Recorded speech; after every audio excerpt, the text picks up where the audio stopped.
Hello, beautiful community. Just a 5-minute bit of rolling analysis on Putin's bizarre legitimation ritual. I know that it's hard to work out what to make of it, whether to think it has any significance or not. Because on the one hand, it's tempting to think, if this is just a kind of acting out of a process that is meant to have some democratic credentials but has none, what's the importance of it? It's just a bit of, as it were, theatre and fluff atop a glass.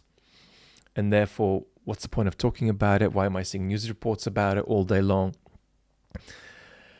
And actually, there is a problem with the news reports, and I'll come to that in a second. And so you're pulled in that direction. But I do think that in the end, that direction gets something very important right, but misses the point of what this act is all about. What it gets right is that this indeed has no substance as a democratic enterprise. But what it gets wrong is that this is simply a kind of a faking of a Western election. That is, froth atop a glass that a regime like the Putin regime needs to concoct before it moves on with important things it thinks it needs to do, like terrorize neighboring states and its own population. Now, the problem here is that this genuinely is an important and positive act. Positive in the sense of it's not just an imitation of something, a fake imitation of something. It's a significant sort of step that's about constructing something that is positive for the regime. And that is, of course, a perception of legitimacy. So this is a special kind of re-legitimation ritual, which I won't elaborate now because there's a main channel video about it, which I'll leave at the end of this chat. But it's a special kind of re-legitimation ritual that is meant to link Putin with a fictional idea of the will of the people.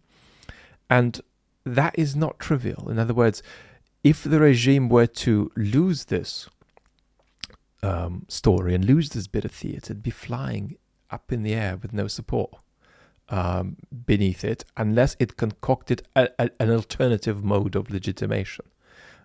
So this is important for the regime. This is not just a little bit of a flourish atop a cake. It's substance. It's part of the cake itself. In other words, if you remove that part of the cake, you'd need new ingredients to put into the cake to make it something else. But the cake needs to be there. Now, so having said this about the importance of this ritual, it's worth, I think, just circling back to what I said about news coverage. It's impossible in a 3-minute news report to capture what I've just gestured at and what I've made the main video about, which is what kind of a weird re-legitimation ritual this is. So news coverage just ends up talking about this as though it were just a very fraudulent election akin to what we have, but just fake. And that's a misunderstanding of what it is. It's a mischaracterization of what it is, but it's hard to gather the vernacular that you need to convey this in a 3-minute news segment. So the very coercive sort of genre of news is incompatible with capturing what this ritual is. Okay? And so that's why there's a bit of a problem with how it's getting reported. It's not necessarily any particular individual's fault. Now, you've asked me about the 87% number that's the regime is on now as far as the result it is producing is.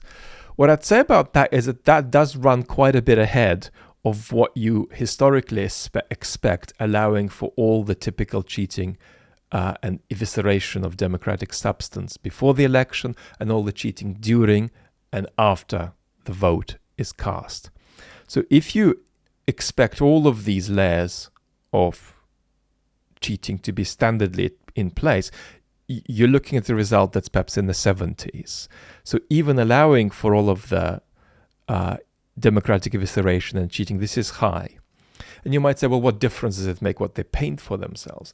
But I think that there is something symbolically significant here. This is a kind of aspirational number for the regime. The word, we're going to run over 5 minutes, we're going to go 7 minutes, I'm sorry.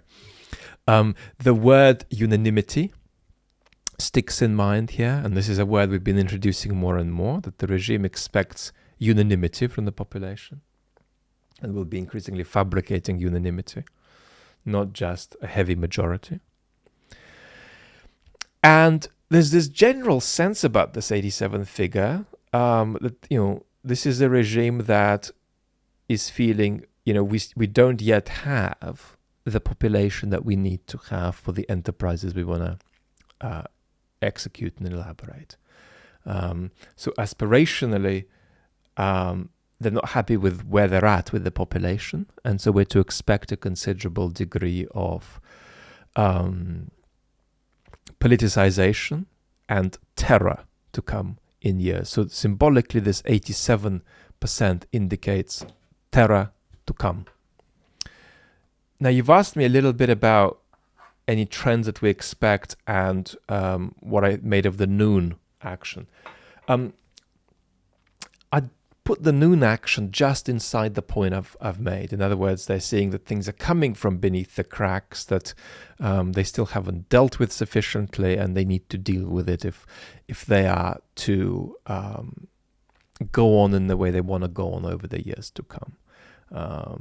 So the noon situation is a situation that they overreacted to, that they were worked up about, and it clearly is a kind of manifestation of a reality that they don't want to be there 3 or 4 years from now.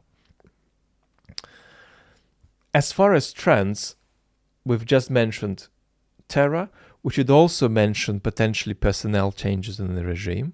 I'm skeptical about significant personnel changes, but I think it's something we keep watching because the number of highly competent people who are working for Putin, who have helped his regime stabilize in a way many people didn't think it would, that number is too high for us, and that's an unfortunate reality. And then also we're looking for a significant escalation of military mobilization, what Putin might do about that. He has been conservative about doing it for reasons that are to do with him having a bit more of a hold on reality than this 87% suggests, the reality of what the population is feeling. Even though he's delusional about that. But these are some of the trends to watch. One last point, we've gone 8 minutes now. One last point is the way these elections work in Russia, quote unquote elections, is not dissimilar to how the very act of polling works in Russia, especially if it's organized by the state. That's to say that it's not just elections, but the polls themselves are designed not just for the regime to get a feel on the population, but also for the regime to produce this fabricated bit of legitimacy linking Putin magically with the people. So the polls are a political instrument of legitimation in themselves, just like on a much more vast scale, this quote-unquote electoral ritual is too.